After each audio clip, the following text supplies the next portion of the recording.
वैशाख पूर्णिमा के दिन बुद्ध जयंती मनाई जाती है। इस दिन को बुद्ध पूर्णिमा भी कहा जाता है। बुद्ध दुनिया को अहिंसा, करुणा और संपूर्ण विश्व को शांति का संदेश देने के लिए जाने जाते हैं। बुद्ध के दिन ज्ञान लोगों को जीवन की राह दिखाते हैं। भगवान बुद्ध ने पूरी दुनिया को करुणा और सहिष्णुता के मार्ग के लिए प्रेरित किया।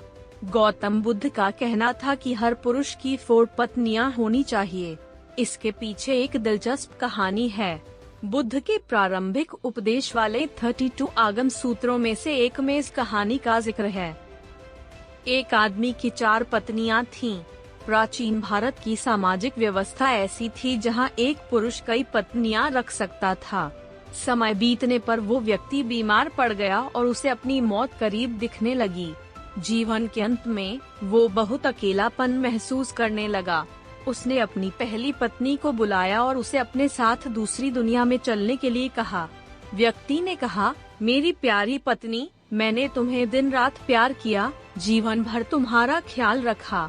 अब मैं मरने वाला हूँ, क्या तुम मेरे साथ वहाँ चलोगी जहाँ मैं अपनी मृत्यु के बाद जाऊँ? उसे उम्मीद थी कि उसकी पहली पत्नी का जवाब हाँ ही होगा, लेकिन उसने जवाब दिया, मेरे प्यारे पति, मुझे पता है कि आप हमेशा मुझसे प्यार करते थे और अब आपका अंत करीब है।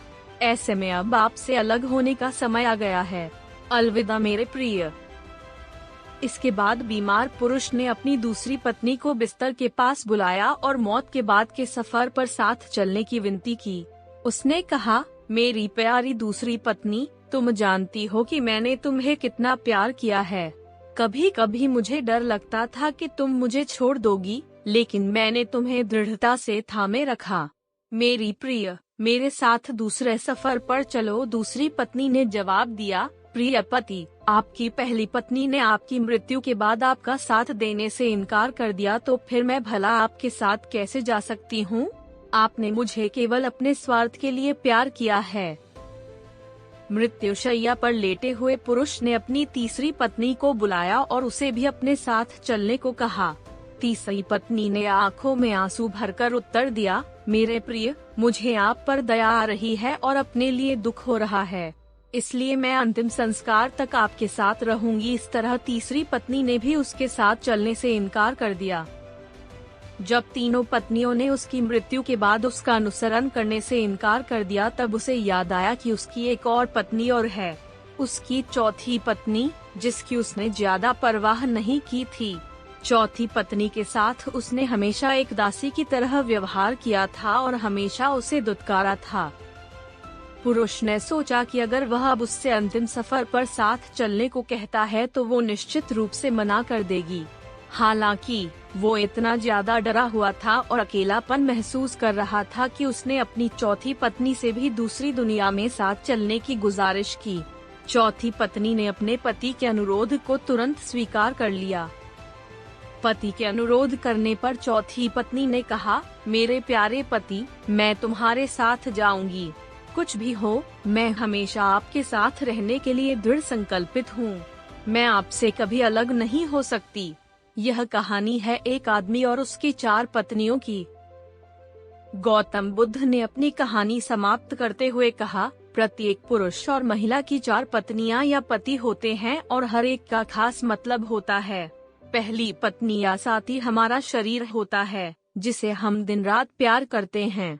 सुबह के समय हम अपना चेहरा धोते हैं, कपड़े और जूते पहनते हैं। हम अपने शरीर को भोजन देते हैं। हम पहली पत्नी की तरह अपने शरीर का ख्याल रखते हैं, लेकिन दुर्भाग्य से जीवन के अंत में शरीर यानी पहली पत्नी हमें अगली दुनिया में नहीं ले जा सकती है। बुद्ध ने कहा, जब अंतिम सांस हमारे शरीर को छोड़ती है तो चेहरे का रंग बदल जाता है और हम अपने उज्जवल जीवन को खोने लगते हैं।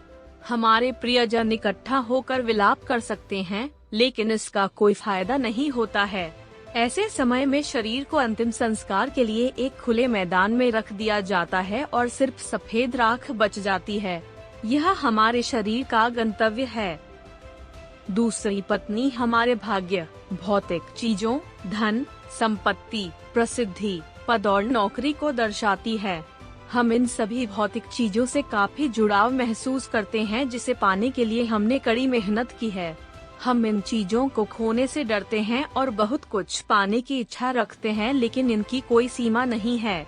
जीवन के अंत में ये चीजें मृत्यु तक हमारा पीछा नहीं कर सकती। हमारे भाग्य ने जो भी इकट्ठा किया है उसे हमें छोड़ना ही होगा। हम इस दुनिया में खाली हाथ आए हैं और मृत्यु के समय भी हमारे हाथ खाली होते हैं। हम अपनी मृत्यु के बाद अपना भाग्य पकड़ कर नहीं रख सकते। जैसे दूसरी पत्नी ने अपने पति से कहा था, तुमने अपने अहंकार और स्वार्थ के लिए सिर्फ मुझे अपने साथ रखा और अब अलविदा कहने का समय आ गया है। बुद्ध कहते हैं कि तीसरी पत्नी का अर्थ यहाँ हमारे नाते रिश्तेदारों से है। यह हमारे माता पिता, बहन और भाई, सभी रिश्तेदारों, दोस्तों और समाज की तरह है। वो आँखों में आंसू लिए हमारे साथ श्मशान घाट तक ही आ सकते हैं।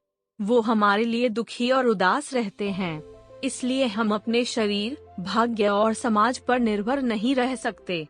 हम अकेले आते हैं और अकेले ही इस दुनिया से जाते हैं। मृत्यु के बाद कोई हमारा साथ नहीं दे सकता। बुद्ध ने कहा, चौथी पत्नी हमारा मन या चेतना है। जब हम गहराई से यह पहचान जाते हैं कि हमारा मन क्रोध, लालच और असंतोष से भरा हुआ है, तो हम अपने जीवन को अच्छे नजरिए से देख पाते हैं। क्रोध, लोभ और असंतोष कर्म के नियम हैं। हम अपने कर्म से कभी पीछा नहीं छुड़ा सकते हैं। जैसा कि चौथी पत्नी ने अपने मरते हुए पति से कहा था, तुम जहाँ भी जाओगे मैं तुम्हारे पीछे चलूंगी।